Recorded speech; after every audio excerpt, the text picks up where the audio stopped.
It's easy to say, hard to do. You got to be willing to spend money to make money. And when those early days, you're holding on to everything. You're holding on to everything. The last thing you wanted to do when you first started making profit for the first time was get rid of that profit by investing back into the business. Right. You're wanting to ball out. You want to get a Stromboli for lunch. That's what you're wanting to do is get the Stromboli. Yep. So it's like the last thing you want to do, but it's the only way to scale.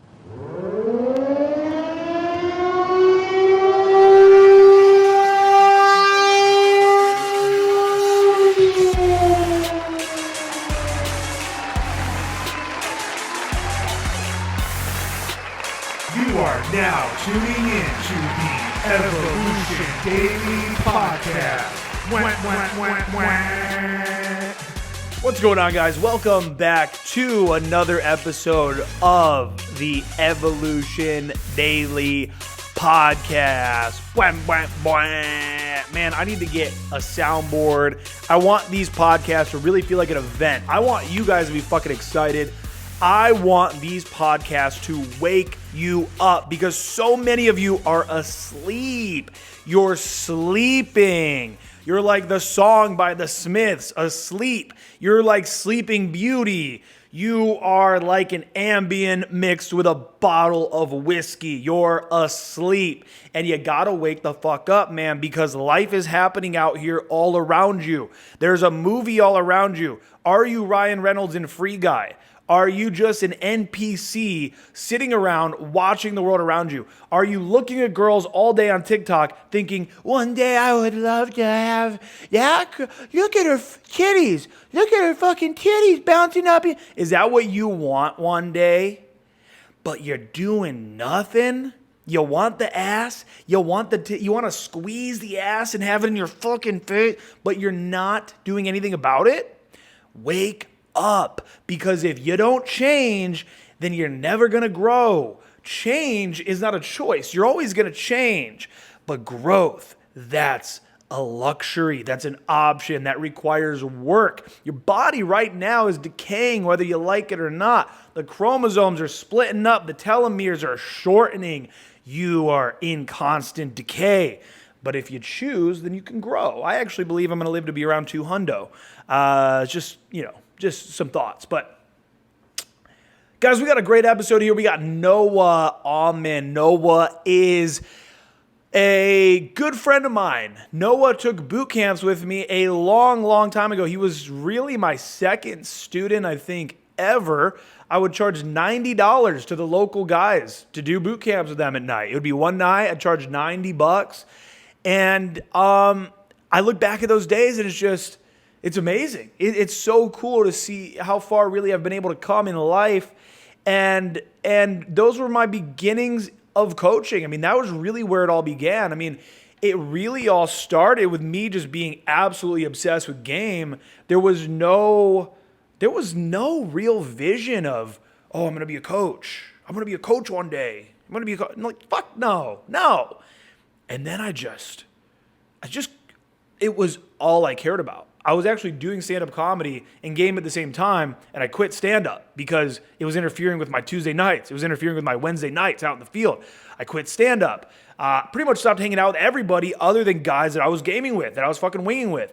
I could only really think about game. I just watched the videos all day. I read books all day. I was then starting to get results. So now I'm banging chicks. I'm going on dates. I'm just game. I'm kicking girls out because it's fucking 10 p.m. on a Wednesday and daddy's got to hit the field. And Noah was really there at the very beginning of all of that. Noah is a successful entrepreneur. And the reason why I wanted to have him on the show is because, one, we've known each other for a long time, but also because in this world, in this self-development, game, business, entrepreneurial, young men trying to fucking make something of their lives, in this world, everyone's all about, when it comes to business, the drop shipping thing and the fucking, I'm going to be a coach. I'm going to be a self-development. Everyone thinks they can be a fucking pickup coach, right? Everyone gets laid and then becomes a pickup coach. I fucked fucking 10 girls this last year. I'm a pickup coach now. Man. And you just see them come and go. And the reason why so many people become self-development, pickup coaches, things of that nature, is because there's a very low barrier of entry. As long as you have an iPhone, then you have a business. I mean, you can make a free account on several different platforms. You've got the phone. You've got all these things. This is all that you need.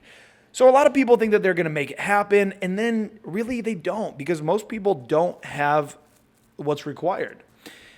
And so then everybody thinks, oh, I'm going to do drop shipping. I'm going to do all these things. Noah created a real-life brick-and-mortar business, helping first, I believe, consumers to fix laptops, fix hard drive, do repairs, things of that nature, and then eventually actually moving into running the entire networks for a lot of other local businesses in the area. He's got a brick-and-mortar location. I've been to his shop a couple different times, and he's just somebody who has gone through a lot of trials and tribulations. Now, in this episode, I'm actually nervous to even post it. I'm low-key a little bit nervous to post this episode because we talk a lot about the C word. What's a fake word for it? The thing that's kind of been happening in the whole world for the last 2.5 years that has had us all kind of,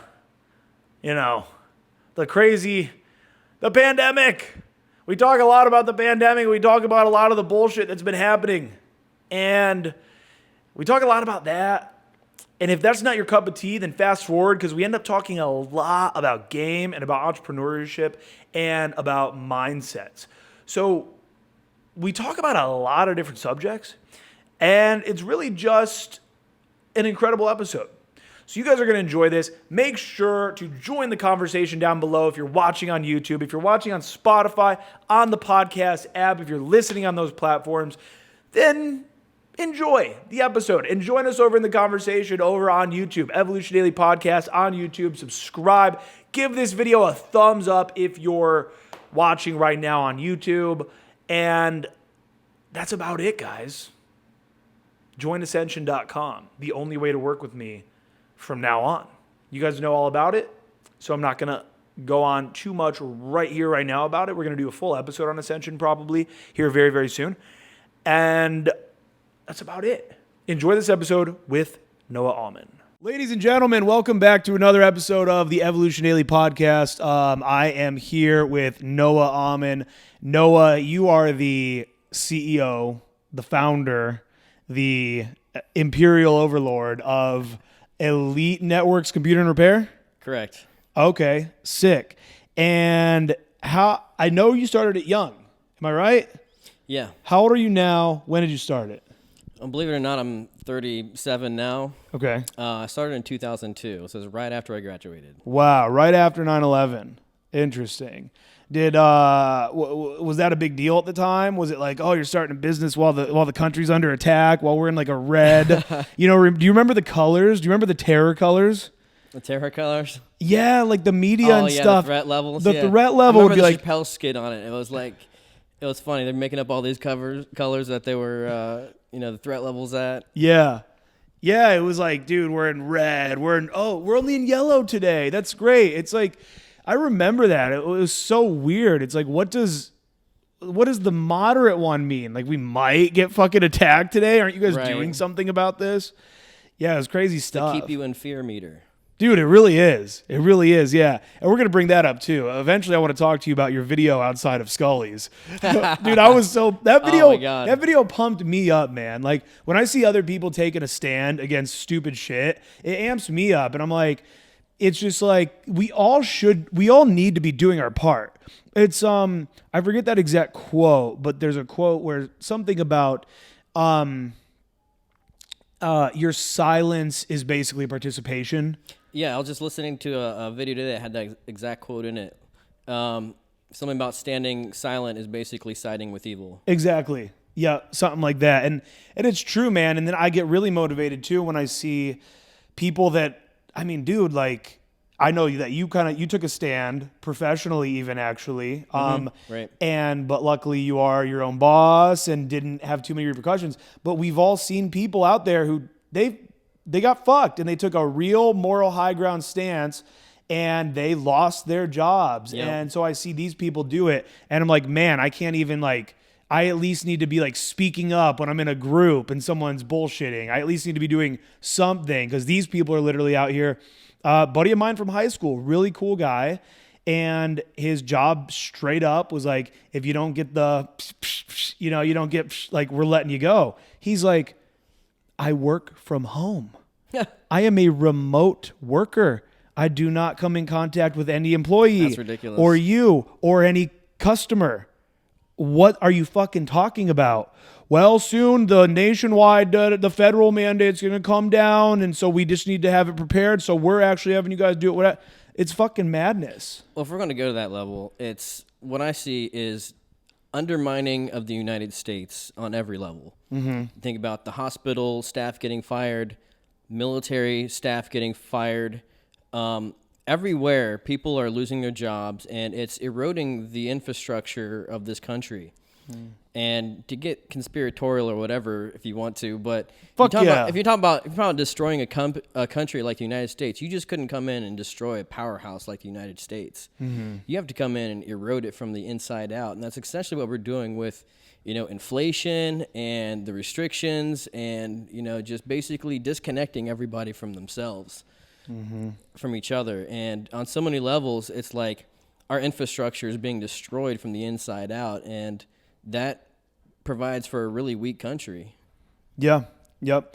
And it's similar to, I've never thought of this till right now, but you ever see the movie Armageddon? Yeah. Dude, it's like that. They're like, we can fire fucking nukes at it. And they're like, no, we have to literally go up to it, drill to the middle, blow it up from the inside. Right. And that's literally what's happening in this country. It's like Don't Look Up. Have you seen that movie? Dude, I love Don't Look Up. My God. What did you think of it? It was hyped up a lot. I thought it was really funny, had some good spots. I want to watch it again and kind of take notes, because I think they took a lot of different characters and kind of molded them into a single one. So it's it was kind of like Trump, it was kind of like Obama, it was kind of like Biden, kind of all into one character. So they kind of I got to go through there and nitpick it again, because it was spot on in a lot of cases. I watched it, I probably would have watched it anyway. I mean, it's fucking, that cast is crazy, right? Anything Leo's in is going to be a good movie. So I probably would have watched it, but I first heard of it when, I see the Ben Shapiro articles and this and that, and Don't Look Up takes shot at conservatives. and then I see people posting, oh, another dog shit turd from Hollywood and their liberal da-da-da. Dude, I watched the movie. It's barely political. It's taking shots at everybody. Right. Yes, is that president supposed to kind of be a Trump-esque character? Of course. But it's even more so, I feel like, just making fun of that position as a whole. Yeah. I think. That's kind of what I felt. It was a lot of jabs coming in from a lot of different angles. If they wanted to really go hard, they could have. They could have made even if they kept the same character, the Meryl Streep character, they could have had more correlations to Trump. They didn't. It was not that bad. And I just felt, I made a post about it. I'm like, dude, a lot of conservatives I know are bigger babies than fucking lefties I know. Right? Yeah. Conservatives are and I'm a fucking hardcore Republican. If Trump ran again, I'd fucking vote for him, whatever. But we're the ones that are always screaming from the rooftops, it's a joke, grow up. It's a joke, grow up. And then they put out a movie that slightly suggests that Republicans are dumb, and then everyone's writing articles. Yeah. I did so good. It's grow up. I thought it was a great movie. It was awesome. Well, I think a lot of Republicans like that can dish them out, but they can't take them. Totally. I see this a lot. Republicans are such pussies about. Democrats just can't dish them out. Yeah. It's both. Yeah, exactly. That's true. No, you're right. They really can't. They really can't. But you know what is funny too, though, is when Democrats do try to dish it out, but then when they go against everything they stand for. Yeah. They go against everything they stand for. They contradict themselves. Dude, I will never fucking forget one of the worst moments I ever saw on television. It made me angry how hypocritical they were. They had that Stormy Daniels chick on Jimmy Kimmel, right? Okay. And she's the one who banged Trump back in the day. And I don't even think he tries to say he didn't or anything. He paid her a bunch of money because it was an affair, and that's our former president for you. But then Jimmy Kimmel is on there, and he's got a board. He's got a wooden board with a bunch of different size mushrooms, and he's up, and he's like, which one would you say is closest to Trump? So now they're literally like talking about the president's dick on national television. Wow. And she's like, I would say this one, points like the smallest one. She's like, but even that's too big. And they're all like, oh. And it's like, bro, could you imagine if like a conservative personality had some shit up there and they were like, which one's Hillary's vagina? Bro, the world would burn. Yes. It'd be worse than the George Floyd riots. They'd be like, look at these misogynist, crazy. Oh, yeah. I mean, these people are fucking animals, bro. Different when it's coming from the other lane. You like that, yeah. Yeah. So, dude, this isn't where we were gonna start, but this is good. So, the Scully's situation. Yeah. The Scully's vid. So you've been going there for years. Yeah. And let's not say the certain word. Let's call it the let's call it the, you can't say the jab either. You just said it, so we call it the jib. The jib. The jib. Okay. So the forced jib on All right. people. Yeah. Okay, so you were against the fact that Scully's was forcing that. Absolutely. And they didn't advertise it at all. Yeah. At the door, they were like, well, this was all over the tickets and the email confirmation. We went back and dug through that. There was not a damn thing about a mask requirement anywhere purchasing. And then we get there, it's like you're segregated for not wearing a mask. So I assumed that you had showed up to go make that vid. You legit were already there, drove, ready for a great night. Yeah. They said... One of my friends got the ticket for me, and she's like, let's go. And like, okay, we went there and just tried going in, and they're like, you have masks? I'm like, no. Oh, so it was just a mask. I'm sorry. No mask. And then they're like, hey, are you vaccinated? And I'm like, right. No, you can't do this. There was nothing about vaccination, nothing about masks really either. Yeah. It was a shock. And to have been going there for years, and like all of a sudden it's just like, no, you're not welcome here anymore because of a medical choice that you want to make. It was just my heart rate instantly was just like do.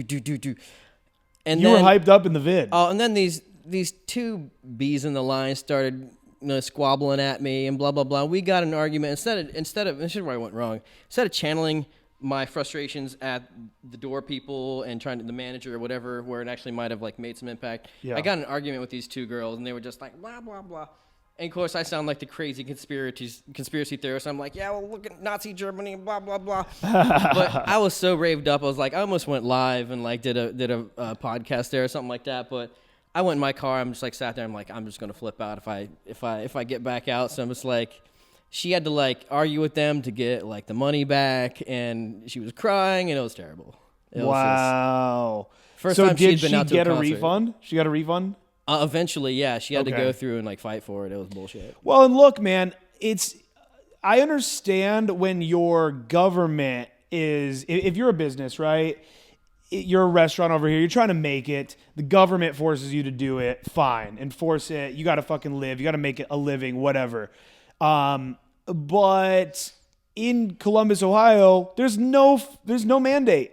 There's nothing. So there's been like 5 businesses who have just decided to be shitheads and choose to do it. Scully's being one of them that chose because there's no mandate. You know what I'm saying? Wasn't that the mandate then, though? When I went there, was the What?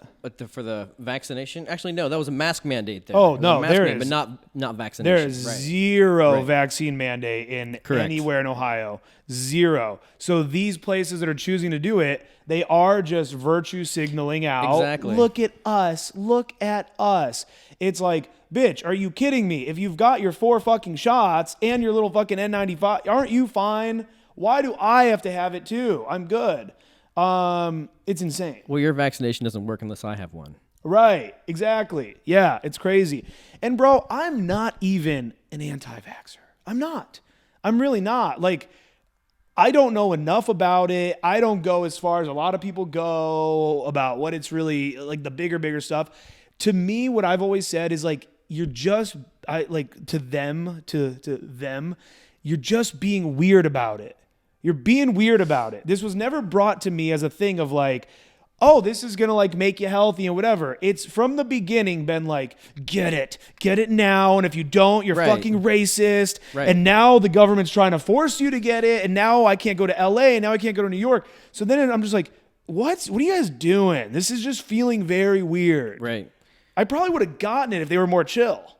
Right. If they present us with more logical explanations of why we need to get it and some actual data that lines up correctly, instead of just forcing it down our throats. I think that's a natural reaction to, I think, a lot of Americans is like, whenever the government tries to force anything down your throat, you immediately rebel against that just because people can't remember history. Government has a notorious history of doing things to populations that are not good. I mean, look at the history books of things, the atrocities that the U.S. government alone has done, and then we just kind of blindly trust them for this crazy pandemic, which experimental vaccines. I mean, look at Joe Rogan's podcast with Dr. Robert Malone. No, you're definitely banned. Oh God. I mean, they're banning it on YouTube. It's like I've never seen in my life like an active means of like suppressing information, especially from the guy that invented the damn mRNA. Right, the other guy, the it is the like Dr. something Malone, out of Twilight Zone, and people are just like, la, it's just false information. People, blah blah. Yeah. It's like, well, no. Even if it is, you let people in science and facts sort that out. You don't, cutting a man's tongue out does not prove him a liar. Yep. And that's no true. Yeah, and it's been so politicized, it's so political, and dude, there's been misinformation for fucking years. Medical misinformation forever. Yep. I mean, you've had people on Joe Rogan telling you that like heroin's kind of okay in smaller doses and stuff, which is probably fine. Like, who knows? Maybe that guy's legit. Like, I don't know enough about that. But we've always just lived in a culture of misinformation. That's the way it goes. But because now Rogan has this huge target on his back, now they're basically trying to equate the misinformation directly with deaths. And you've got these people, you've got these situations where Rogan made his video where he's like, all right, guys, so sorry I have to cancel my show. I feel sick. I did the ivermectin. That's when he got all the went under attack for ivermectin. For the horse pills or whatever. Yeah. And so then CNN releases that video to roast him, and they tint it. Have you seen the tinted versus the normal? No. So they took his normal iPhone video, they tint it to make him look more sick. They make him look more ill. Sounds exactly like what they would do to... Dude, and then it goes viral where they show the original version and then the CNN version, and then these motherfuckers, this is where that gets real ballsy, okay? This is where it just gets insane. I log on to Twitter the other day, okay? And are you on Twitter? I'm not. Okay. So Twitter's a cesspool. Stay off of it. Yeah, never. But when you log on to Twitter, the biggest story of the day is usually like at the top. And oftentimes it's COVID related when you first log in. So the big story oftentimes will be a big fact check. It'll be like, independent fact checkers have shown that da-da-da. Bro, they had the balls the other day to go to, when you first log into Twitter, first fucking the whole half of the page on the top, independent fact checkers have shown that the claim that CNN manipulated a Joe Rogan video's color are false. Oh, jeez. So what? Now, literally, I can just look and I can see when they lie and it's something like medical that like, who knows, whatever. But this, I can just see this and you're telling me I'm wrong. You're gaslighting us. Tell a lie enough times, it becomes truth. And it's just, and then but then the thing is these people just follow this shit and they're like, the fact checkers say. Didn't they just admit like the fact checkers aren't really like fact checkers? They're just opinion columnists or something? I swear I just saw that. Dude, it's just people. Yeah, it's literally like they make you feel like it's some big official thing. It's just people, independent researchers, essentially. Quote, journalists. unquote, yeah. Yeah, I mean. Independent being the... Yeah, it's fucking insanity, man. It's crazy. But I do think right now, and I don't know if you feel this, I feel like the feeling's in the air, and we'll see what happens. Feels like it's letting up. What do you think? I think we're back in the cycle again. It's like, it's a standard cycle. It's like everything's good. It's intense fear. Yeah. Everything's good, intense fear. And it's just, it keeps you on this roller coaster. And that's what keeps people, let's say, addicted to it. It's like, it's never going to just be full on bad and getting worse and worse and worse. It may appear that way sometimes, but like, there's times when they kind of pull back and say everything's good and they ramp it up again. It's just, there's psychology to that. It's I forget what it's called, but Yeah. it's riding the roller coaster and people just can't get away from it. It's the God, what is that called? It's like random interval training.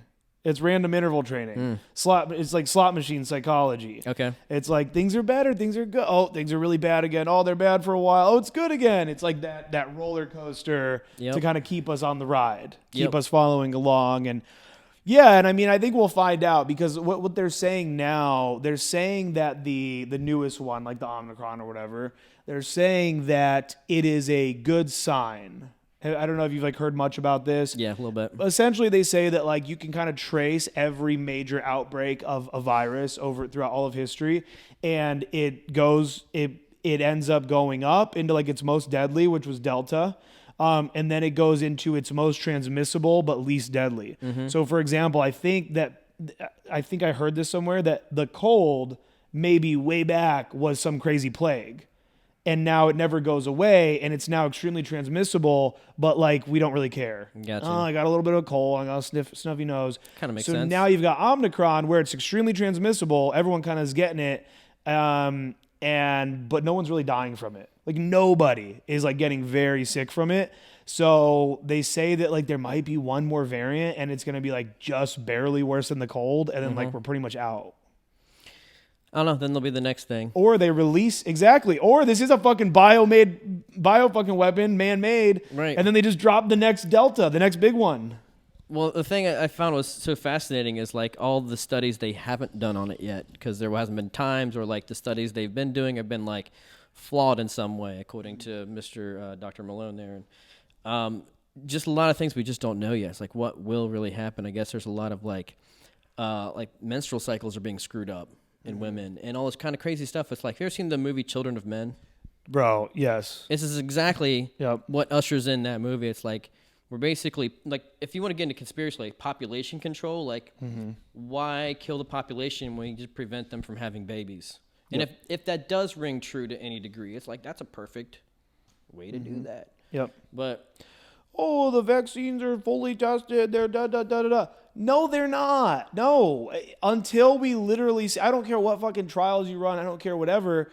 It's like, dude, until we can see like 10 years from now, 20 years from now, sugar. Dude, if you and I go eat that whole box of sugar, we're fine. Like, we'll be fine. We're going to get stomach ache. But like, dude, if we keep doing that for 10 years, we're going to look a lot worse. Diabetic we're going to look a lot worse in 6 months, in a month. Like, so I don't care what trials it's like passing right now and shit. well, that's the thing people often forget too, is like FDA releases a lot of stuff as food that is literally toxic and poison and causes cancer. Yeah.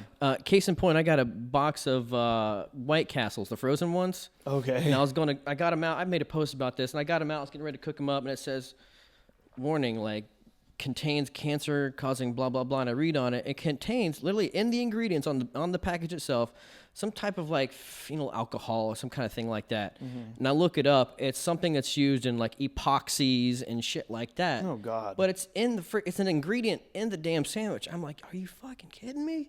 I threw the box out. I'm like, the FDA approves this kind of stuff because it's quote unquote a safe level. But, you know, the serving size is like 2 pieces. You know damn well you're slamming 8 of those. So that can't be a healthy level of that. It's like the FDA is not a reliable source to trust, first and foremost. And then for them to come out and say this new experimental thing is safe and we haven't tested it long term, there's no telling what long-term repercussions could be. Yeah. And we're just rushing into this way too fast. Yeah. Yeah, and look, I mean, let's just say it is safe. No, nothing bad's going to happen, which we already know is not true. Lots of people have had these adverse effects, and a lot more, I think, than we actually think. But even if it is safe, then you can get it. Then go. Then do your thing. Like, protect yourself. Do your thing. Whatever. Yep. Why am I like? What am I doing that's so evil by not wanting to wear the mask or whatever? It's like, I'm trying to be a symbol of normalcy out here. You know, I enjoy walking through the fucking Luckies over here in Clintonville and being like the only fucking guy without a mask. Able and, to like, smile at people. Like, I had this little fucking twink dork, this fucking skinny, scrawny little shit. We're walking down the fucking aisle at the same time, and this little fuck, he's pushing his little cart, and he's, you know, fully masked up, probably double masked. And as we're passing by, he literally does this. So this is the aisle, like, with all the food, right? He literally is, I'm coming this way, he's going this way, and he does one of these. Like, as he's passing me in his cart. To maybe not, he's masked, but maybe to not breathe in my COVID air or something. Mm-hmm. I mean, and it was so blatant. Sickling. I mean, he truly had completely turned and did this. And it's like, bro, these people are living with constant cortisol. Cortisol is going to be the big killer of all these people, man. They're stressed the fuck out on a daily basis. Every human they see is like a potential COVID threat. right. Dude, I've just, dude. I can imagine walking around feeling like anyone could kill me. Like, Yeah. oh no, like, I'm so scared. Like, It's crazy. Dude, something in this world's going to kill you. But don't live your life like everything's going to kill you or you won't have a life to live. Exactly. Yep. Yeah. Yeah. I guess they say now fentanyl is like the #1 killer in the U.S. Did you see that? Wow. Yeah, dude. Over obesity? Yes. Fentanyl overdoses are the #1 killer Wow. of people between 18 and 45 in the U.S. now. And I think it's cartel wars. I think that the different drug cartels and shit, they are like poisoning each other's, they'll send in like a plant or something and like poison each other's supply with fentanyl. So that way then when... It's an interesting perspective. Yeah, I think that's like straight up what it is. And so then you're the one flipping the fentanyl fucking coke, and now everyone below you's mad, everyone below them is mad, everyone's just mad and dying, and so it wreaks havoc on that different cartel. I believe it's mostly that, but then there are people that do actually just use fentanyl also as a drug, and then apparently you develop a tolerance very quickly, so then you do more and more very quickly and then just die from it. So it's fucking crazy. So I'm going to walk through my life fearing fentanyl every day. Bro, so let's talk money. Let's talk cash. Okay, let's talk business. So in this world of Evolution Daily, you know, pickup, dating, self-development, so a lot of guys that want to do businesses. A lot of guys that want to start a business. But they're all, and I roast people. I'm not roasting anybody, but I roast this all the time, which is everyone I talk to that wants to do a business, it's always some life hack of a business. It's some fucking drop shipping store. It's some niche website to sell this fucking course that they're affiliate marketing. It's like this whole thing. It's like they're not trying to bring real value to the world. And I told you before we began, you are really one of the very few people that I personally know that runs a brick and mortar, in-person business. So you started that in 2002. Holy shit, 20 years? 19, 20 years, yeah. That's fucking nuts. Isn't that nuts? Wait, so you were straight up like 18? Yeah. So tell me in the audience about how you were you already good at IT and that you were like, oh, I should just do this as a business? Did you go to college for it? And how did it all start? I guess it all starts back in the days of like AOL. My dad would bring his laptop home at old Penny and Brick, and we'd get online, and you know that was the coolest thing at the time. And I just really took an interest in technology. I've been tearing apart electronics since I was a kid just to see what was inside of them. Mm-hmm. You know, never putting them back together, but finally begged my dad to get a computer, and we got this old computer, and I guess my friend had a computer that ran Doom faster. Okay. Because his computer was faster, so I took it upon myself to like download drivers and tweaks to make my computer run faster than his, and then eventually it did. But build a computer, you know, and just had a knack for that. So my parents got me into the Fairfield Career Center, where I learned computer support technology the last 2 years of high school. Oh, cool. I found a job in Lancaster, this little hole in the wall called TNG Computer Center that I worked at. I was the employee of the year. I was the only employee. But he definitely... You've told that fucking joke before. Hell yeah. But he couldn't keep things together, and that business ended up going out, and that's when we got the idea. Someone else, his cousin, and then his cousin decided, we'll start a business. Why can't we do it better? So I got like a loan from my dad for like $2,000. And we all pitched in some money into a pot, and we got this little storefront and operated this little storefront in Lancaster, Ohio for 3 or 4 years, just making no money at all. We would pay bills, scrape by, and I would just accrue debt. I'd ask Dad for a little money to go out. He'd pay my insurance on my car. He kept a little ledger. I found it the other day. And just not making any money. One of the partners left. He was a real jerk. What was the service you were offering right away? Like, how were you trying to make money right out the gate? Service and repair, just computer sales. Bringing the computer in. Repair, build them, things like that. So it's a general computer store at that time. Back in the days when like Pentium 3s and things like that. Nothing really crazy. But after 3 years, my partner Brian at the time, he's like, dude, I just got to go find a job, get paid because we're not making any money. I'm like, dude, I totally get it. So I kind of bought him out, took what little bit of clientele I had, and started working out of my mom and dad's house, which was this little tiny room. I called it the shoebox, filled to the ceiling with computers. And about 3 or 4 years into that, because I didn't have any expenses, I started stacking money. I paid my debt off. I think I incurred like $8,000 of debt to my dad before I was able to start paying it off. So got so busy there, I couldn't stand it anymore. Found my spot in Canal Winchester. I've been there for 9 years now. So when I got there, started storefront hours, built my way up to get my first employee, which is actually my partner, Brian, from the original beginning. Oh, shit. Okay. I hired him back on because I was actually able to pay him now. And then we expanded storefront hours and just kind of grew from there. Next thing I know, it's, 10, 20 years later, and I'm, working less and less now and having more free time, and the business continues to grow, and it was quite a journey here. Yeah. So was there ever a point where you like almost went out of business? So after that beginning part, like was there ever like where it just like shit got fucking rough? And then if so, like how'd you get out of it? Well, if I did have a situation like that, it'd probably be just right here at COVID. Oh, wow. When we had a couple months, it's a roller coaster, but we had a couple months where we're like, geez, if this continues, something might not work out in the long term. But we got our way through that. We grew during pretty much every other year, sometimes exponentially, but kind of got into this glass ceiling here, this threshold of money I'm trying to break out of.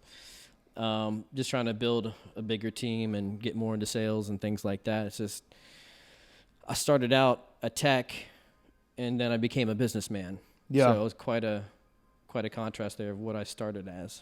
Now, do you think that before you actually started Elite, did you ever, you were young still, but before that, did you ever really view yourself as a business owner? Like one day I want to own a business, I want to be an entrepreneur. Like, did you ever even like think, oh, that's what I'm going to do?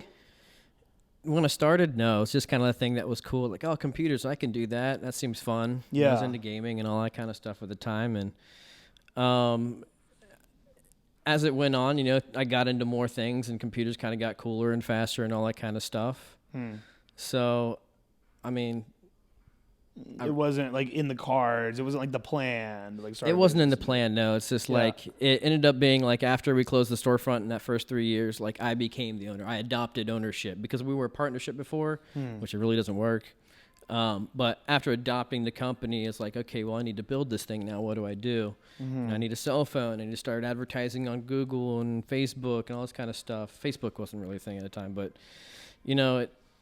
it's just something I fell into, really. It's like I was fortunate enough because I really didn't know what I was doing when I graduated. I don't think really anybody does. It's like, well, start a business. Okay, cool. I'm very fortunate to have just made that decision, not really knowing what I was getting myself into. Yep. Because I would think at some points, like, well, if I'm going to have to go through all this, I might not have at that point. But the ends does justify the means, because now it's like I enjoy a very comfortable level of living, and it's not like the real stressful work. I don't have to go to work every single day. I don't have to, go 9 to 5. I don't have to bust my ass if I don't want to. I can call off and, spend time with my family or my kid or whoever. So it's like, and that's kind of like one of the things I wrote down is like freedom is so much greater than money.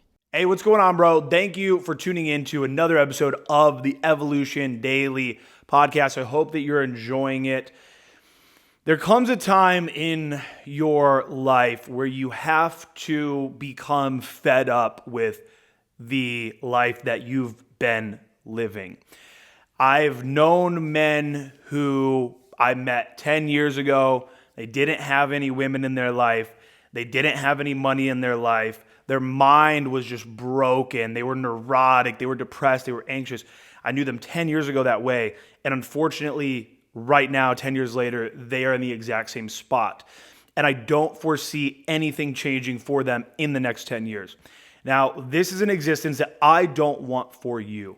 By the mere fact that you are tuning into the Evolution Daily podcast, what that shows me, what that tells me that you're hearing my voice right here, right now, what that tells me is that you want more for yourself. You want to live a better life. You want beautiful women in your life. You want money. You want a great body. You want to have a strong, sharp mindset. You want to have confidence. You want to have charisma. You want to walk into a room full of people, feel confident, make friends, meet women, get girls' phone numbers, hook up with chicks, meet cool guys, have people see you as a man of status, a man of value. These are things that just by the mere fact that you're tuning into this podcast, that I guarantee that you want for yourself. So listen to me. I had a coach of mine. I have many coaches in my life, and a coach of mine, a business coach, said to me 6 months ago or so, he said, Aaron, what I need you to do is I need you to create the one program. He said, forget about everything else. Forget about content, the podcast, forget about everything. Create the one program that you truly believe with your entire heart and soul will change the lives, will get the results, will get your students, get your clients success. The one program, your heart and soul, give it everything you've got. And so that program that I've created, that is called Ascension.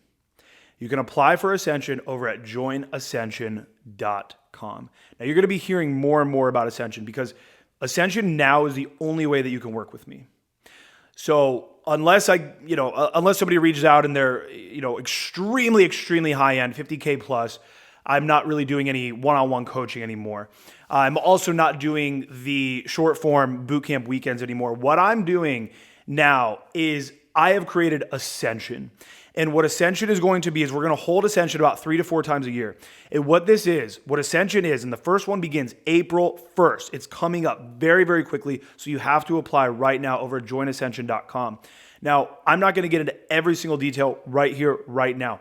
But what you need to know is that Ascension is a 12-week coaching program. Now, this is a hybrid program where not only will we be meeting once a week for 12 entire weeks, running you through my entire curriculum, 10 years of experience, of breakups, of successes, of getting rejected over and over and over again, of hooking up with gorgeous, gorgeous women, of being forced when I was really young to hook up with not so attractive women, and the way that I've been able to bridge that gap.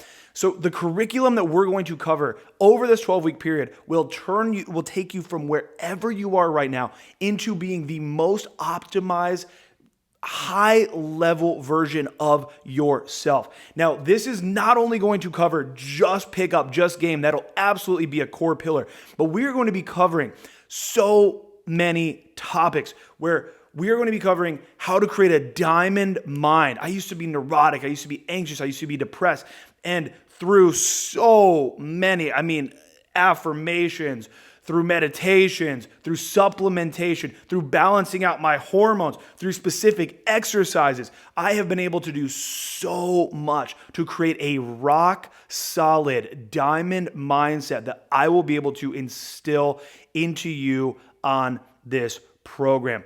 This program is for men that want to go from having the same routine, living the same day over and over and over again, everything feeling boring, nothing feeling exciting, feeling like you're going nowhere, feeling like 5 years ago you're pretty much where you were right now, and you want to go from there to boom, skyrocketing to the top, blasting the fuck off. That is what the Ascension program, that is who the Ascension program is for. Now, there are way too many details to get into right here, right now. What I want you to do is I want you to head over to joinascension.com. And again, if you've ever thought, oh, I'm going to take a boot camp with Aaron, I'm going to do his mentorship, that's all gone. The only way to work with me now is through the Ascension program. This is all available for you over at joinascension.com. Apply today. We will be holding this program about 3 to 4 times per year, and I'm only allowing 10 people on each program.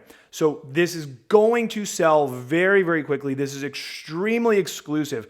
And after you've actually completed your 12-week Ascension program with me, then what you're going to gain access to as well is the Ascension Alumni Association.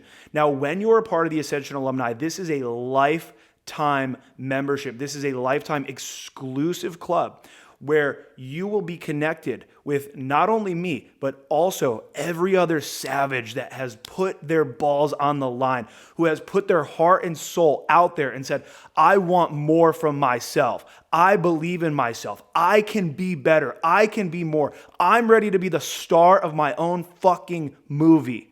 And you will be able to be a part of this exclusive, elite alumni association for the rest of your life. We will meet once a month as a part of the the Ascension Alumni Association. We're going to be meeting once a month. We're going to be holding exclusive events for everybody that's in the Alumni Association. And this is all just after you've already completed Ascension, which will skyrocket you. So my goal with Ascension and with the Ascension Alumni Association that you'll gain access to for life once you've gone through my Ascension program is my goal is to create this elite community of men where we are connected for life, creating businesses together, meeting up in different cities, having connections around the United States and around the world of high-level motherfuckers that are jacked, that are confident, that are fucking rich, that have beautiful girls all around them.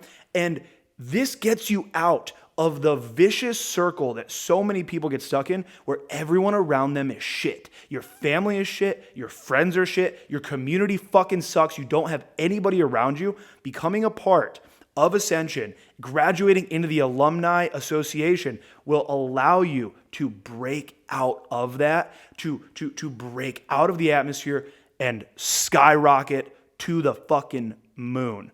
All of that is available for you at joinascension.com. Enjoy the rest of the podcast. And like just having the freedom to do what you want. You don't have to have a lot of money to be comfortable. Just have the freedom to. Mm-hmm. And that's the thing I probably cherish the most about my decision starting a business back then. Yeah.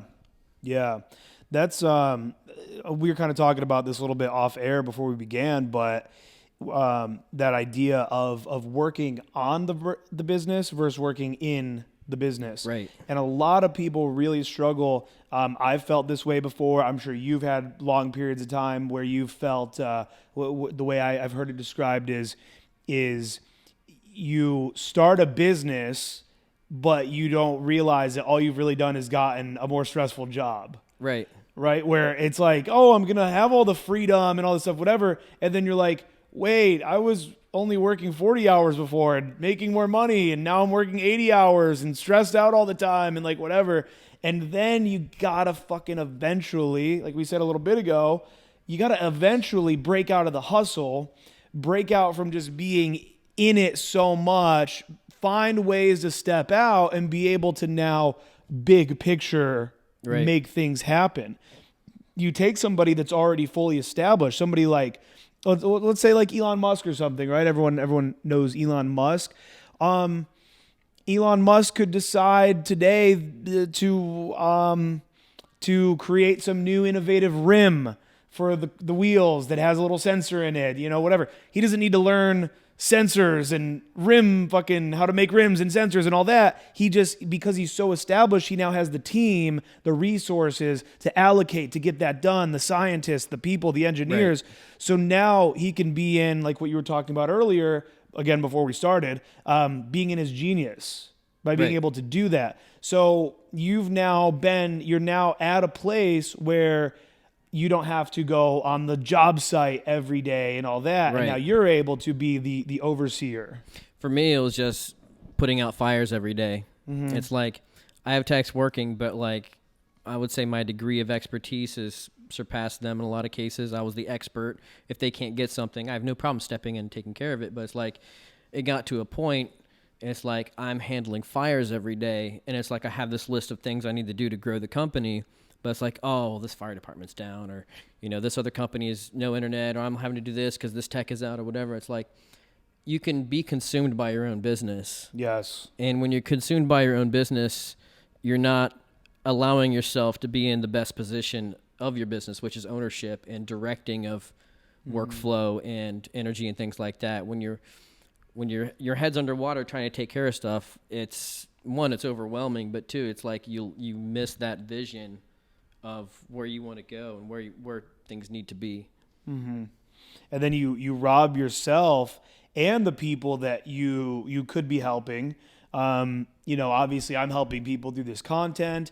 I'm sure for you guys with what you do with helping these businesses with their networks and stuff, you probably believe and it's probably true that you're providing like a next level service for them, like a superior service. Absolutely. Hence the name. Right, an elite service. Right. An elite service to them.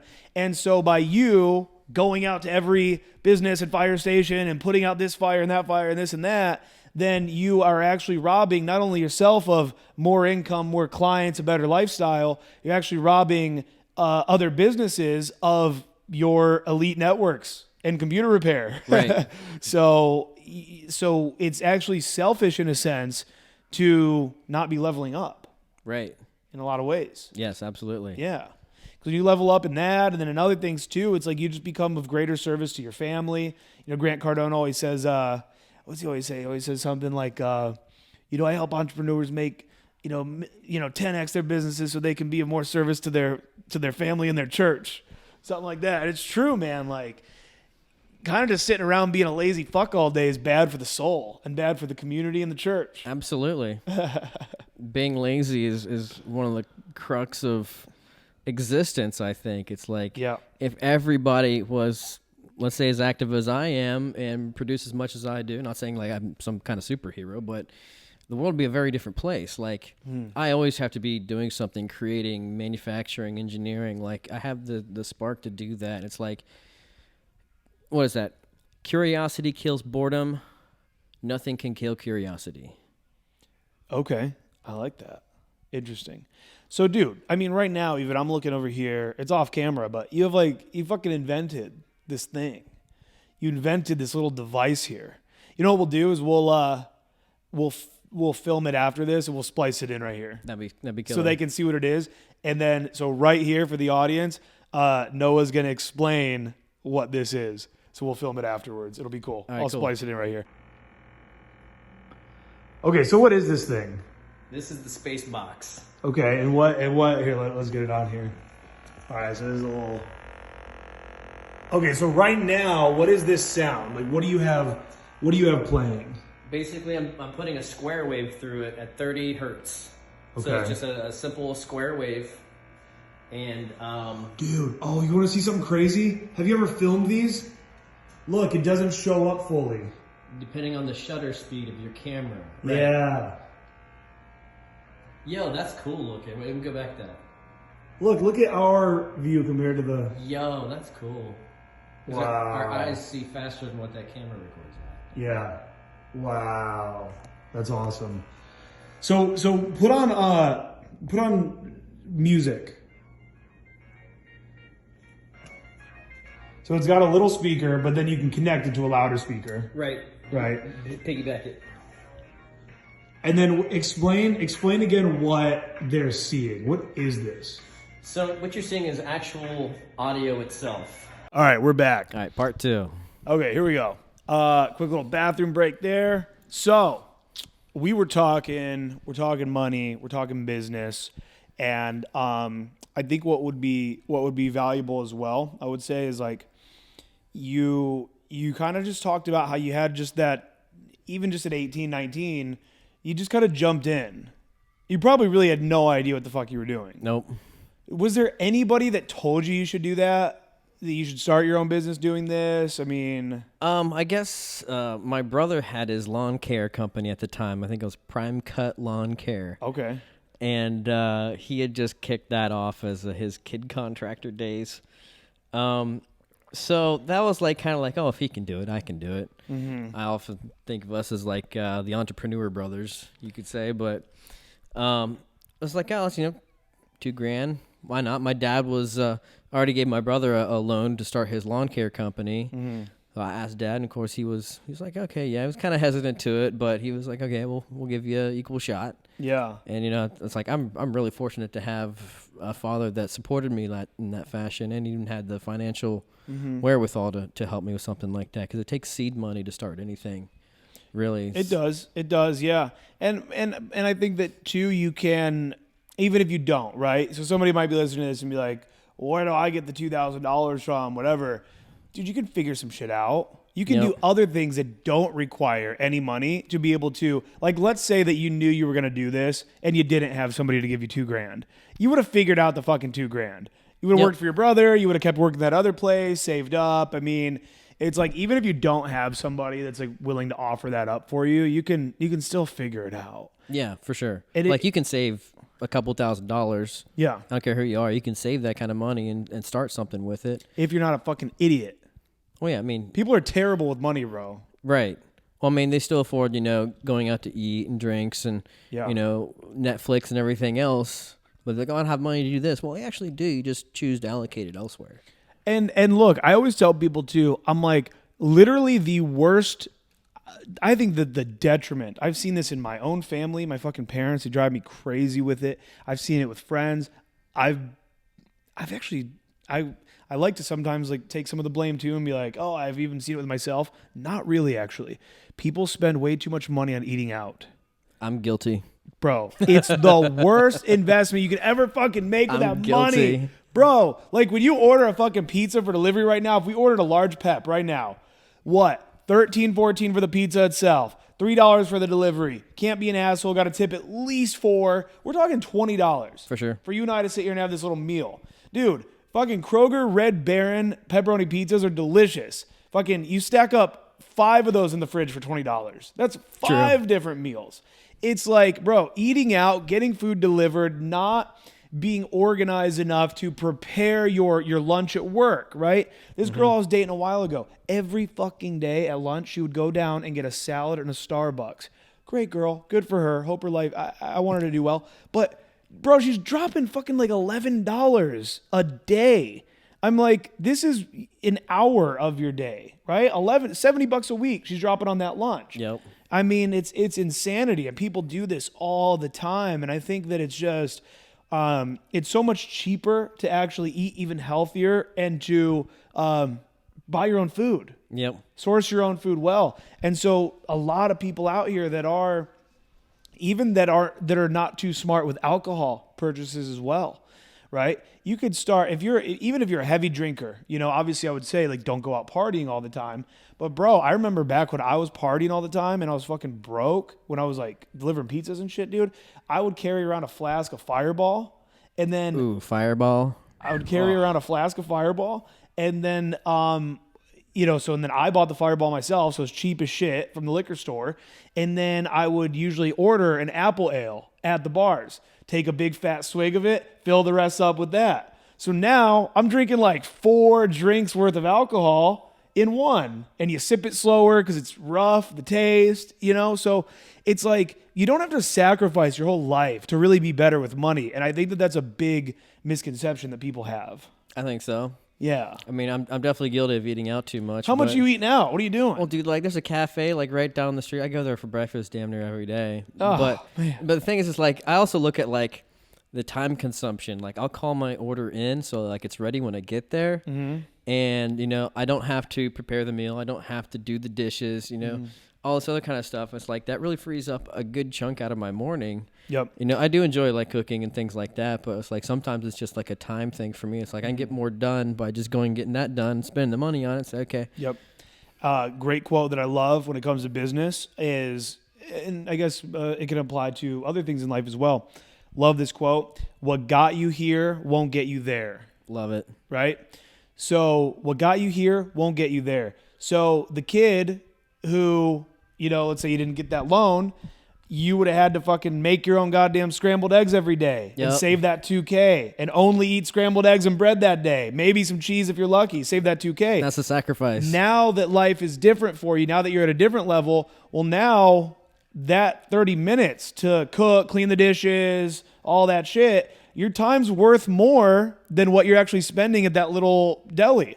So now it makes, so you take Grant Cardone, it makes more sense for him to have a private chef at his home that cooks for him and his family and his wife and makes sure that their meals are made and all of that. Right. But it doesn't make sense for the kid who's broke right now trying to save $3K. Right. Yeah. So let's wind back to like the days of like the shop when I just started the shop in Lancaster. It was, you know, my partner Brian, his wife would give him lunch money, and he'd go and get like strombolis and things like that every day, and they smelled so damn good. And I'm like, I don't have any money, right? Because we're not making any money. I don't have anyone to give me money. And I'm like, I'm eating like ramen noodles like every day and just scraping on by.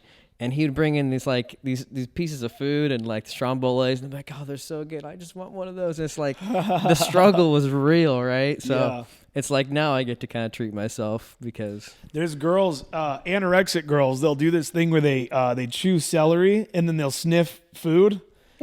Dude, so like their family will make like pizza or mac and cheese or lasagna or something. And bro, these anorexic girls will like say that they're just going to go to their room and eat, and they won't eat. They'll just like gnaw on celery and smell the food. Wow. Because with the smell of the lasagna and then the chewing of the celery, it's almost like you're eating it.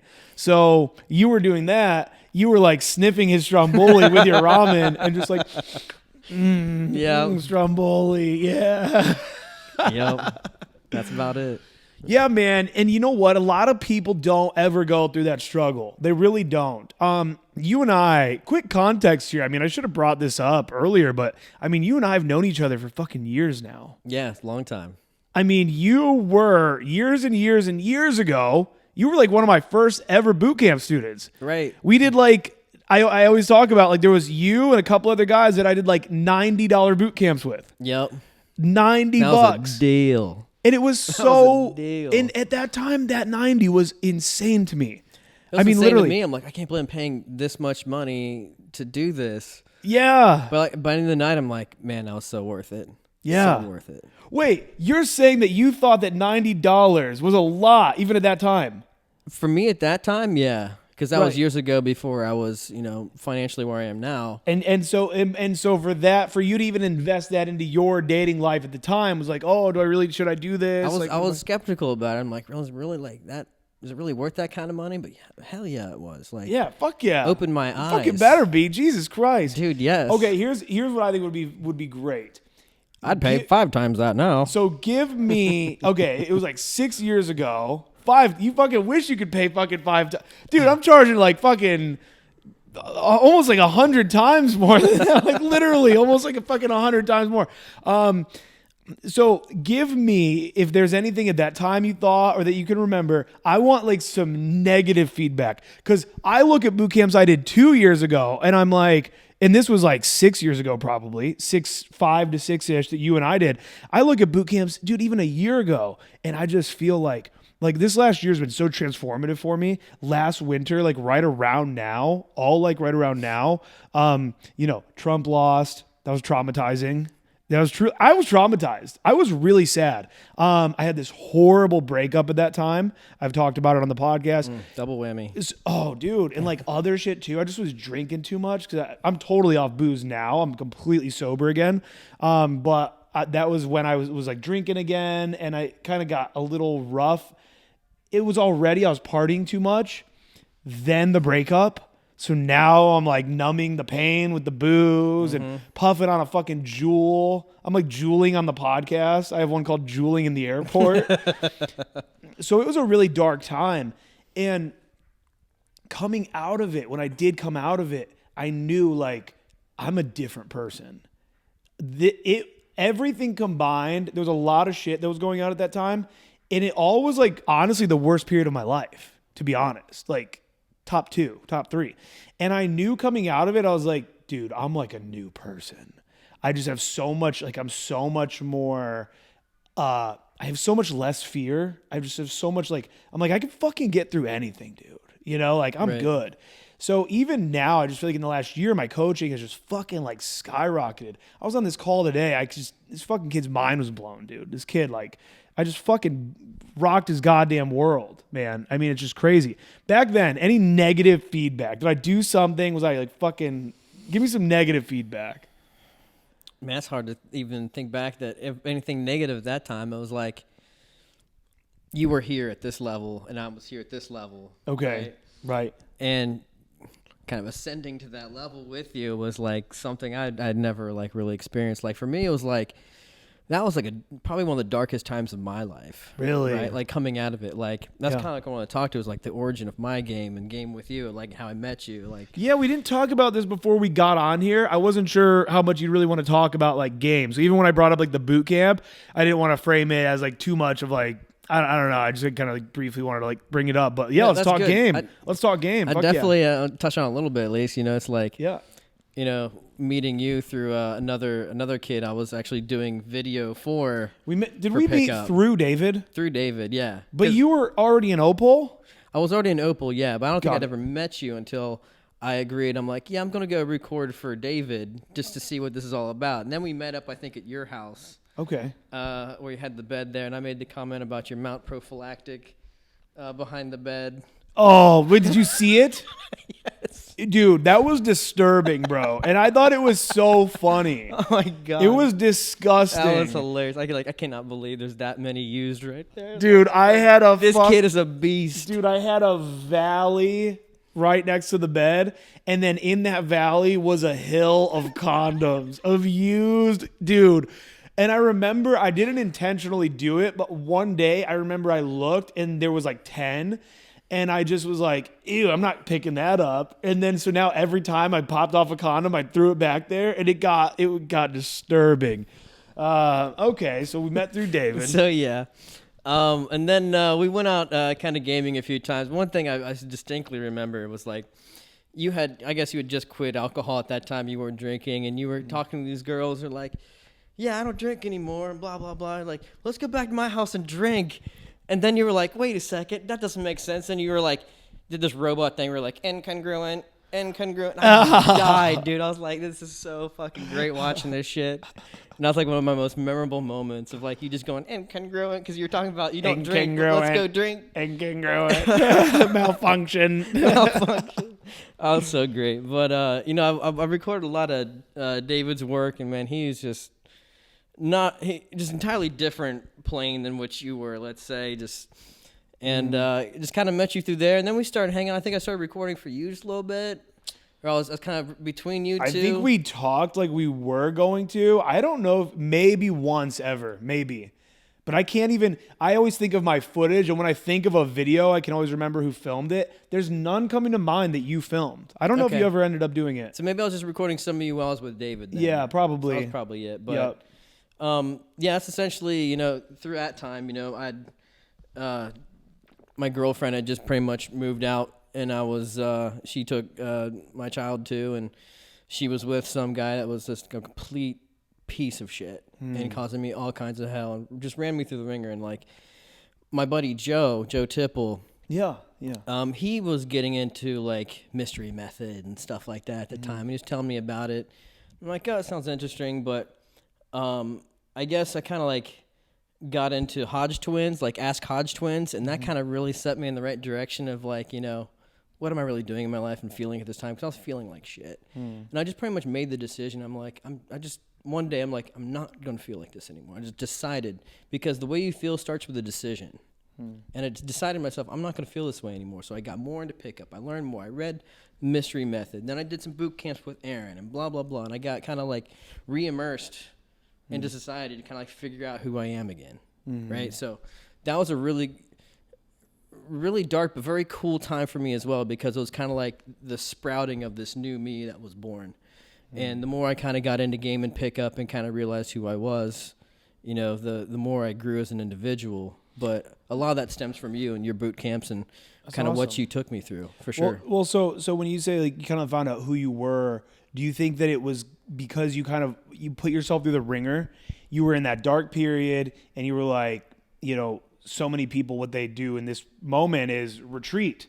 They stay inside all day and they're depressed and they eat and they watch TV. Yep. And so for you, you kind of put yourself out there more. You actually decided to expand, and then you go through everything that comes with pickup, brutal rejections, going on dates. You really like the girl. She doesn't fucking call you back. All the bad, which always develops a thicker skin. It always ends up better. All the bad always makes you better. So you think it was all kind of that, the culmination of all that? Yeah, you know, I mean, there's a lot of anxiety of just going out and doing and trying these type of things. And, you know, the more you're submerged in it, the more you realize that it's really nothing. It's not about going out and, you know, pulling and stuff like that. It's just about, you know, real interactions with people. It's just like, you just got to find out how to interact with people and what resonates with people and, like, just build off of that. It's not about, oh, you have to do this and have to do that. It's just like, go and have the interactions with people. And just see where it goes. It's like, that's really all it's about. It's like, people put too much pressure on the pool and too much pressure on, like, I think, like, you know, getting numbers and stuff like that. But, you know, just go have the experience. Yeah. Just enjoy the experience of it. And that's kind of really what I learned about the whole thing was, like, you know, you're just out to really just enjoy the experience, life interactions and things like that. And I think that's, at least nowadays, especially, it's like, that we're being more and more disconnected from that in society as far as, you know, don't talk to people and, you know, stay away and, like, you know, restrictions and social distancing and all sort of kind of stuff. It's like, it's just a really strange world out there now compared to what it was like when we were doing boot camps. Totally. I've only had it happen a couple times now. Literally, I think about twice, where I straight up just go up to do a day game approach. Down in Miami was one. Another one was in Santa Monica. And just go up, you know, to do the thing, and the girl like leaps away, and then the girl in Miami grabbed her mask that she had ready, leaped away, and like shoved it to her face. Oh my God! In that moment, I mean, I just was like, we live in different worlds. We're in a different universe. Right. You and I, like, that's the universe you live in, where you're leaping away from somebody and covering your face as if I'm about to release sarin gas into your fucking face. Right. I mean, what the hell? Dude, I just remembered that you were there. We all, do you remember the night? I know you're going to remember this, where we all ended up on that porch. Yes. With the Indian girl and the white girl. Meatball. What? Meatball. The meatball. The meatball. Dude. Dude, one of the best nights I think I've ever had. That was a great fucking night, man. And, dude, I don't remember how much of the night you were there in total. I actually really don't remember who I was in the car with at all. I'm sure David. I'm assuming it was David. But, dude, Sid was still a virgin at that time. Mm-hmm. And we were trying to help him lose his virginity. And so there was a girl. This is so ridiculous. But there was a chick who I was supposed to go pick her up, and she was such a little sex fiend. She just she was just talking about getting dick down. She just loved to get fucked, right? I had already hooked up with her, and so I was supposed to go pick her up from her dorm. Passing the torch. I send Jared. So this was not that same night. This was another night. Oh, okay. I send Jared, and she's like, "Who are you?" And he's like, "I'm Aaron's friend, Jared." And dude, she just like goes with him and fucks him. Damn. That was one night. So then this next night, this night that we all ended up on that porch, that same night, Sid, right? I'm like, this girl loves to fuck, you know, like whatever. I text her and I go, hey, my friend's coming over. She's like, what for? I'm like, he just wants to talk. She's like, about what? I'm just like, he just wants like somebody to hang out with. He's bored. I have to drop him off. I can make up some little thing. Dude, he goes there, gets all the way up into her dorm, actually. I guess they really were just like talking shit, but then he didn't bang her. So then that same night is when that Indian girl who I also had already hooked up with, where I send Sid instead of me over to her place to try to bang her. And then he calls me, and I remember he's all like nervous, and he's like, he's with her, and he's just, yeah, man, I don't know. Can you guys come pick me up or something? I don't think she likes me and all this shit. Then we go to get him, and then that's when we all end up just hanging out there. Isn't that how it went? Something like that. You know what? There's a small hole here. There's something missing here because there's photos of all of us in a car together. Me, you, David, the girl, and the white girl and the Indian girl. I think there's a picture of us on the porch, too. There's a picture of us on the porch, but also we're all in the car. And I'm now remembering that from my camera roll. Was that on the ride there to the porch? It must have been, but at a certain point, I sent Sid over there to bang her. I know I did. So I don't remember at what stage that would have been. Either way, crazy night, awesome night. And then she got really mad that I wouldn't stay and bang her. Do you remember that part? No. So basically this girl, while everyone's hanging out, she's texting me and like, I want you to fuck me so bad. And I am not attracted to this chick. I mean, I wish I never would have had sex with her. It was worse than I even thought it was going to be. Oh my God. I mean, it was just like, blah. And she's texting me like, I can't wait for you to fuck me tonight, all this stuff. And I'm like, yeah. And then finally at the end of the night, she's like literally begging me to stay. And I'm like, fine. And then last minute, I think as you guys are driving away, or maybe you weren't still there or something, but last minute, as I'm like, oh, this is my last moment to be able to leave without having to Uber or something, I'm like, wait. And then they drive off, and I call David. I'm like, please come back. And she's like, are you fucking serious? Dude, she's full holding onto my shirt. My shirt rips. God. She's actually angry and yelling at me. And then it's really messed up, but I still have all the texts. I still have all the texts and screenshots of the text where she's just blowing me up. Are you fucking kidding me, motherfucker? You're really not going to fuck me? Fine, I'll call somebody else. Wow. And I'm texting her, yeah, do that. Please, call anybody. I don't give a shit. You have my blessing. Yes, please, for the love of God, call somebody else. Yeah, man, game will take you on crazy journeys. Now, bro, feel free to just tell me you don't want to talk about this. I'll cut it out. At one point, you were posting in the mastermind a while ago, you ended up in a low-key, like, triad situation. Yep.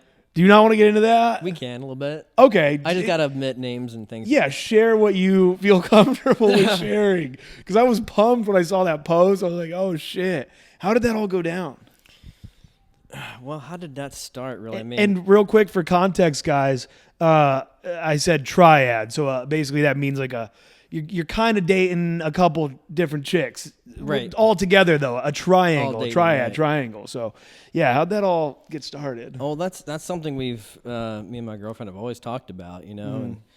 And one of her friends we used to hang out with, she had a boyfriend at the time. They would come over, we'd party and have all this great fun and go places. And eventually they broke up. And through some time and some texts and stuff like that, we started hanging out again, and we went to, I really can't say the name of the place. We went to a beach. Okay. Let's say, and like, we ended up basically hooking up there in the hotel. All three of you? All three of us. Oh. Like, for 2 nights. Oh, shit. Like, on the beach. It was like no experience I probably ever had, but... Was that your first threesome? No, that's actually my second or third one. Okay, and then it was like just 2 nights of just like before fucking. my current girlfriend, there was some things that happened previously a couple of times. Okay. A couple of menages that were mind-blowing. Okay. But yeah, this one here was like... And there was a lot of talk of like, oh, yeah, she's been thinking about this and she wants to be something and blah, blah, blah. But I think shortly after I talked to you about the situation, like how to maybe prolong it or whatever, it fell apart a little while after that. And that's not reasonable. I understand things like that. I mean, too good to last, etc. But yeah, there's another girl right now we're kind of pursuing, which is one of my old flings. Nice. And so that's but there's some attachment baggage there too. We're kind of trying to figure out what with. But I mean, that's something we both have talked about and want. It's like, I don't know if it's like if she's always wanted that or if that's something I've like maybe helped program. Because through, whatever, just saying like what my wants are in life. Because I really think that we have some of the best communication between us, right? So we communicate a lot, and we basically tell us what each other, what our desires are and things like that. So, which like I say, like communication is so key, like it's so key. And you have to like, make your wants known. And they're either going to be okay with it or not, but I just happen to have someone that's okay with it. Yeah. And we just vibe at that level, and it's amazing. I think it's so important to how long would you say into it that you guys had any discussion like that? Years. It was years in. Years in, yeah. Wow. Well, let me actually wind that back, because like when we first got together, it was just kind of like, oh, she's there, it's convenient, she's pretty, the logistics were stupid, and stupid in a good way or bad? Stupid in a good way, like right down the street. Oh, It was okay. Stupid. So, and then we just, as we hung out more, it's like, we ended up really liking each other, and just ended up being like friends with Benny's, and then it kind of into more like, okay, we want a relationship now, and then about the time we got into a relationship, we started communicating, like, it's been a year or two into it about these types of things, and just really kind of come to fruition in the last couple years. Wow. Nice. You ever take her to a swingers club? No, actually about the one, but we never did them go because COVID hit and all this other kind of crazy shit. Okay. So, like, we never Well, it's did back venture. open. It's back open. That's what I heard. There's one in Florida too. I think that's I've heard like some of the biggest ones are down there. like Eyes Wide Shut or something like that. Oh, I don't know. I don't know what they're called. I've heard it's fucking nuts, dude. And then there's like there's cruises and shit too. And there's cruises where I didn't know that. There's cruises where they also do. They're not crazy strict, but you have to like submit photos, and they just make sure you're not like a mutant, because you could imagine the types of people that are gonna show up. Vetting there, yeah. Yeah, so they do some vetting where they just make sure everyone's like at least like all right. Well, that's good. That's good. Yeah, That yeah. could be a freak dude, show. but getting rejected would be so sad. I'm sorry, you did not make the boat. Hey, what's going on, bro? So I hope that you are enjoying this episode of the Evolution Daily podcast. I hope that you're learning a lot of valuable information that's going to help you to live the life that you deserve to be living. You deserve to be a high-level man, and this podcast ideally is helping you to do that. However, if you are ready to take it to the next level, if you want to take your education to the next level, what I've done is I've created a program that is like no other program on the planet. The amount of time, energy, tears, resources, years in the field, experience, failures, heartbreak that have gone into this program, this one program, is unprecedented. So what I'm talking about here is the Evolution Daily Holy Grail Pickup Collection.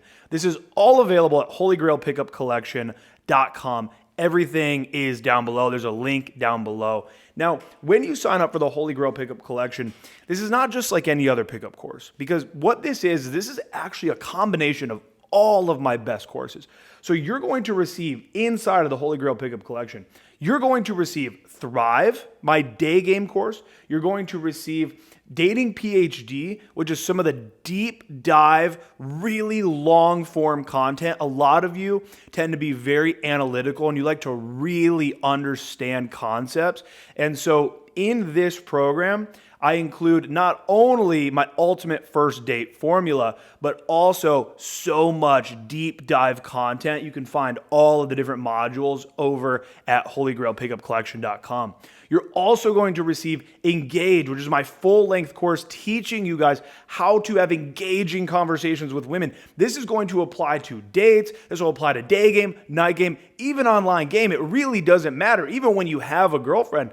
I have been coaching guys for so long now that I have been able to identify, and I was able to identify years ago, that one of the biggest issues that you probably have if you struggle with women is your ability to have an engaging conversation with them. When you're talking to women, does it ever feel like they're losing interest? Does it ever feel like it's hard to get them to pay attention to you? Do you ever see a girl start to glance down at her phone while you're talking to her? Well, unfortunately, it's because nobody's ever really taught you how to be an engaging speaker, an engaging storyteller. So in all of these programs, my night game course, Pull, the Lost Tapes, Online Game Decoded, all of these courses, you are also going to receive, I believe it comes out to about 55 infield videos. So my infield videos, if you're new here to this podcast, my infield videos are fucking incredible. Now, tons of them. We have some for free over on the Evolution Daily YouTube channel, but so many of them had to be removed from the internet. That's a whole nother story. If you've been around for a long time, then you know why, but they had to be wiped clean. And the only way that I can give you access to these infields is inside of the Holy Grail Pickup Collection. So what these infields these are me. Actually, these are hidden camera videos of me going out in both daytime and nighttime, opening, having mid-game conversation, going all the way to close with, again, over 50 women in these infields. And why these are so powerful is because anybody can just tell you what to do. And that's incredibly important. What you're going to get in just the modules of the actual learning modules, the content, that's all incredibly important as well. But being able to watch me in the field has changed the lives of so many of my students. Now, I've had guys on the boot camps that say, wow, just being able to see you in that set was life-changing. And I've had guys that actually just get the courses instead of spending the thousands of dollars to be on the program, and actually have seen me in the field in these videos. Smooth transitions. You get to steal my openers, steal my lines. Guys over the years, so many of them have told me that all they've had to do to get good at game is watch these in-field videos, replicate what I'm doing in the field, and from there, they're able to get the same results that I'm getting. I have taken game and simplified it down to easy to follow formulas and methods inside all of these courses that are inside of the Holy Grail Pickup Collection. Now, I forget exactly how much it is, but I believe there's about 50 hours of content inside of the Holy Grail Pickup Collection. This is not some quick little ebook. This is not some bullshit little scam ass course that you're going to get from one of these other mofos out here trying to sling you some. I mean, this is the culmination of years and years of failure, of successes, of lessons, of epiphanies, of me going on date after date after date and figuring out what exactly works on dates. Me going out into the field night after night, day after day, and figuring out exactly what works best. You are going to receive so much, not only that you're going to learn, but also that you're going to be able to watch and see. You're going to be able to watch these infields. I'm going to show you just how easy it can be to follow these formulas inside of the Holy Grail Pickup Collection, and you will be able to get the same results that I've gotten over the years. I went from a 290-pound fat, broke pizza delivery guy who literally ended up having sex with, I think, 2 very unattractive girls before I discovered the game. And now I've slept with hundreds of women. I've dated a lot of different girls. I've had threesomes. I've gone to, I don't even know why I was going to start getting into this. Well, I've gone to crazy, weird sex clubs. I mean, just crazy experiences, right? Hooked up with a lot of girls that I met same day, tons that I've met same night. I mean, crazy experiences that you can't even fathom. Girls that I used to look at and I would just think, wow, somebody out there is hooking up with that girl. I can't believe that somebody's hooking up with this girl. This French model that I hooked up with in Santa Monica, California, who I had met through a day game cold approach. I mean, the list goes on and on and on, but there's so many of these experiences that you can be having if you really if you understood what to do and how to do it, and you were able to see it in action. So head over to holygrailpickupcollection.com. Sign up today if you have not done so already, and enjoy the rest of this podcast. Dude, my this chick I'm seeing right now, she's kind of my main chick. she was in Italy for a while. She just did a study abroad, and she said that there are several clubs there that you have to apply online and submit photos and like your social media before they even will admit you into the club. And she said she was so nervous at the prospect of getting rejected. I'm like, you wouldn't get rejected. She's like, but you should see like some of the girls there, whatever. Like, you know, there's apparently stupid hot. And she's like, I was so fucking afraid that it took me a while to even do it. And then she finally like applied and then like got in. But I'm like, bro, I wish they did that in Columbus, man. Fucking just fill standard with nothing but attractive chicks. That'd be great. I mean, it's already pretty good, but I thought that was pretty funny. But the Swingers Club is legit, man. That's on the bucket list for sure. Dude, the Swingers Club is fucking great. Like, I took my chick there a couple different times, and we had some fucking crazy experiences at the Swingers Club. And even shit that doesn't involve you is crazy. Like, there's just people getting off on, like, having super public sex. Mm-hmm. So there's like, at the particular one here in Columbus, I'm like, I'm not going to say the name of it, but literally if you just typed in Columbus Swingers Club, it's probably the only one. Right. Dude, there's like a pyramid of beds. And I remember like we go in the one time in this huge area. Dude, it's fancy. It doesn't look fancy on the outside. It's fucking fancy in there. And there's this big pyramid of beds, white beds, like crisp, clean, purple lights, and then all these like hanging beads in a huge circle in this big circular room. And then behind all the hanging beads is more beds, a ring of beds. So, dude, when the place is busy, it's like there's just people fucking in all the beds and then on the big pyramid of beds. And I remember we got there and it was like relatively early still for the club anyways. It was like 11 or something. And there was just this couple up on the top of the pyramid just fucking like animals, bro. He's just like smacking her and shit. And then it's like me and my chick and a bunch of other people, like 20 people all just like watching. Wow. It's crazy, man. There's crazy shit that goes on. There'll be people just like middle of the night just fucking on the pool table. People just fuck everywhere. It's crazy. It's insane. I think it's a good place. That was the first. Me and my girl at that time had talked about having threesomes and stuff, but then whenever I would kind of really move forward, she would kind of puss out or get nervous. Right. So we'd be out and I would start trying to like game a girl and stuff. And like, she wasn't really about it. Or I'd find a girl on Tinder and she wasn't about it. But then taking her to the Swingers Club, I think just kind of like normalized it. It made it all very normal because you're seeing like other threesomes and shit going on. And so, dude, we had crazy. We like swapped. We had like little fucking mini orgies, little threesomes. It's insane. Damn. It's crazy up in that bitch. So yeah, take your girl to a swingers club. You can, the audience can. It's good shit. The audience, yeah, for sure. How should we wrap this up? I mean, we've talked. I mean, the episode's gonna get pulled anyway. It's gonna get banned for everything we said at the beginning. Can we go through and just like bleep those out? Yeah, dude, we really should. We should bleep out the whole beginning part of it. How long have we done here? Let's see. We're at hour 8. Yeah, we'll wrap it up. Bro, what would you say? Let's wrap it up here.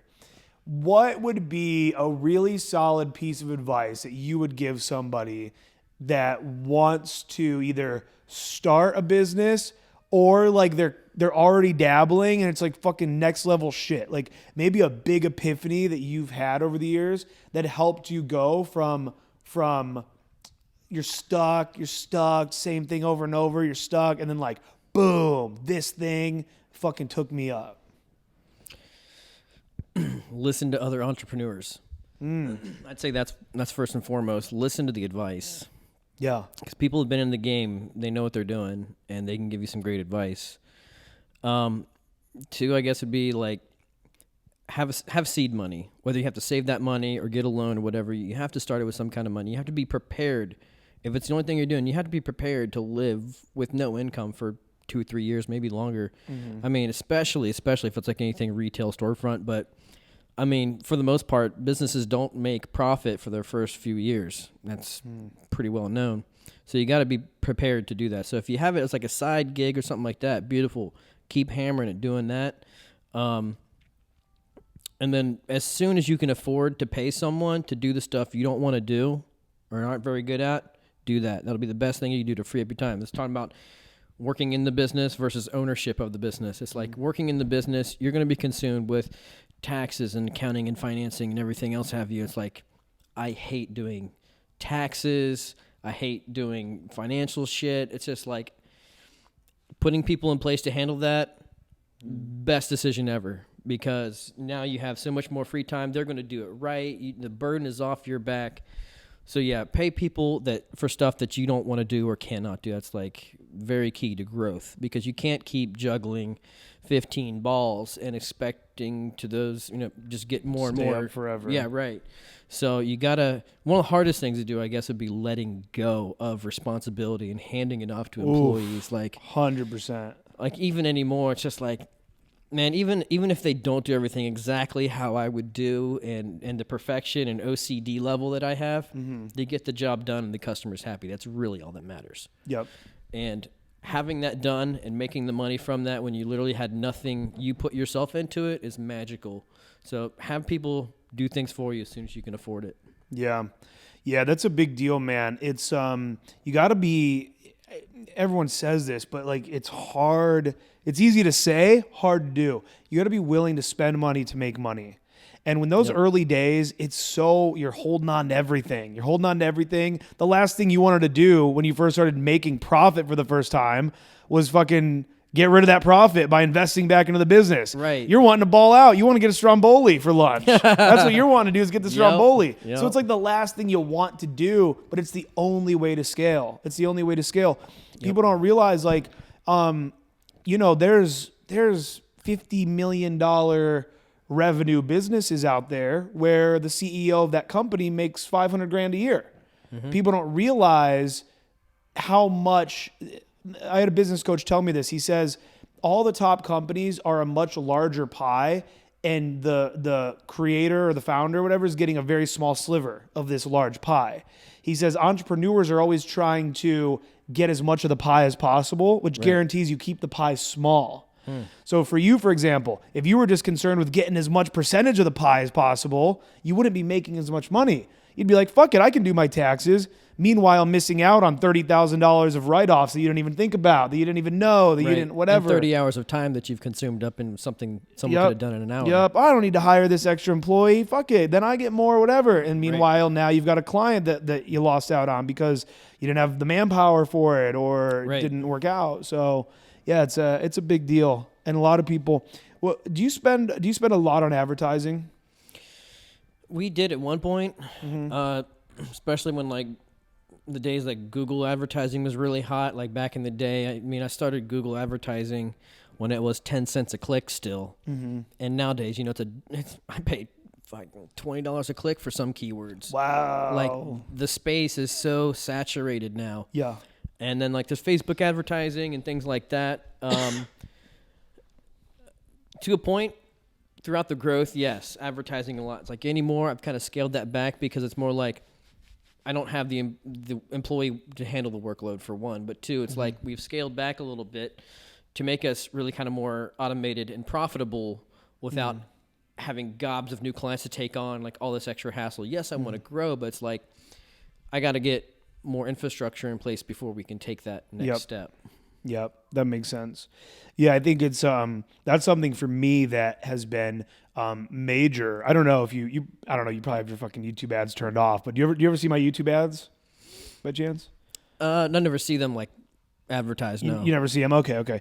I run YouTube ads constantly. I guarantee these guys watching or listening that they're seeing the ads all the time, and it's so hard when you hear it all the time, and then you run ads, and then they're not profitable, and you're like, fuck, I just wasted like $500 on what? Right. And so it's so hard to rationalize, but I wish I would have been running ads from the very beginning, from the very fucking beginning. Because, dude, I run ads now. Like, bro, I'll fucking run an ad to a city before I'm coming there for that boot camp. And, dude, we have people that will sign up just like from the ad, even people that never even like heard of me and shit. And it's like I was spending all this time before trying to like organically fill boot camps and sell my courses and stuff. And it's like, I only had to pay $100 for this fucking, 4K student or something. Right. Like, well, even if your ads suck online. Yeah. I can't tell you how many tens, maybe hundreds of thousands of dollars I've spent on advertising and stupid ass things like a placemat. Or, this little tiny square on a T-shirt. Yeah. And all this kind of stuff. It's like I've literally thrown away so much money in bullshit advertising that, like, even if your online ads suck completely, you're getting exposure directly in front of people inside of your scope of demographic or whatever. You can't beat that. It's like you can advertise, and like we spent so much money, like the Yellow Pages when they were still a thing, like this tiny little square, like fucking $800 a month. It was just absolutely ridiculous. So yeah, it's definitely expensive. So I mean, right now, online advertising is the best form. It's even if it completely sucked, it's still better than doing like a Valpak ad or some kind of crap like that. You know? It's like those ads just kind of scattershot it to everywhere, where like online you basically get to say this is the audience. So at least you're reaching your intended audience. Yeah. Yep. Yeah, definitely. Yeah, and there's so much you can do with it too. It's like you can get you blast out a YouTube video ad or something, and you just send it out to like everybody. Then your next ad that you're like anybody and everybody, like low targeting. Then your next ad you can run it at people that watched that ad 50% of the way through. Yep. So now it's like that person has already shown like a minute and a half of interest in your 3-minute ad. So now that's obviously going to cut down way low, but now you hit them again, and now you can hit them like a third time. People that watched that one like halfway. Now that's like a hot lead. That's someone that like, it's like I tried so long to do just the organic thing. And you fucking slave away to get in front of like just this organic audience when you can just pay a little cash and get in front of way more people. Right. Get your message out. Get the fact that you have this course, you have this coaching thing coming up. Like, it's fucking crazy. It's just, and you hear this shit, you know it. Like you hear it, you know it. But it takes a while, I think, as an entrepreneur and in a lot of things to truly internalize something. To not just know, but to understand. Or like to not just hear it, but to know it on a deep level and to then apply it. So, yeah. All right, guys, we're going to wrap this up. Noah, thanks for being on here, bro. Absolutely. Anytime. Thank you. Pleasure. Bro, do you have you don't really advertise social media or anything. I mean, you can find us online, Elite Networks LLC. Okay. Facebook, Instagram, that kind of thing. Where are you about to be based? Because you're moving. The company's going to live on here in Ohio. Oh. So we're going to keep that rolling. I'm just kind of work remotely, manage remotely. Still servicing like the Columbus area, Central Ohio. I'm moving to Florida. Selling my house right now. I'm going to take the liquid funds available from that, starting like investing in things like my space box or real estate and other ventures. So it's like when I started with the $2,000, that was my seed money. When I went to Canal Winchester, I had seed money of maybe like $10,000. I thought it was a lot of money at the time. Now it's like I'm going to have seed money of like $200K. So it's like you level up that money every time. Once you get to a level where you can, this may not be the best advice, but once you get to that level where you can cash out, take that money and then reinvest it into other things. That's my perspective. It's like you need that seed money to grow. So like once you grab enough seed money, keep it growing. Yeah. Awesome, man. That's great advice. I love you're like, I view that 10. I thought at that time 10K was a lot of money. I was just watching this Grant Cardone video where he asked a guy in the crowd. He's like, how much you make, bro? Like the guy's already asking him questions. He's like, how much you make? And he's like, about $4 million a year, whatever. He's like, $4 million a year? And Grant's like, you broke motherfucker, you. He's like, how the hell do you live on $420,000 a month? Something like that. He's like, I would feel embarrassed to look at my wife. I'd feel embarrassed to look at my kids. It was so. And some people just drooling over that mouth, like, man, I've had that much money. It was so funny. Like he was so savage about it. He's how savage. The fuck do you live? How do you sleep at night? Only $400,000 a month. And how many people are like, yeah, $400K. Right. Grant's just, but that's important. It's like, I mean, dude, let's be realistic. $400K a month. You can live the rest of your life pretty goddamn good. But I just still love that Grant instills that mindset of like, think even bigger, motherfucker. Like, go even bigger. What's the point? What else are we going to do? We all know now. I guarantee you feel this. You feel this, the whole like, the fucking idea of like wasting away your days, spending your days like sipping Mai Tais on the beach all day, that's going to get boring quick. You're probably someone that's going to just hustle until you're fucking dead.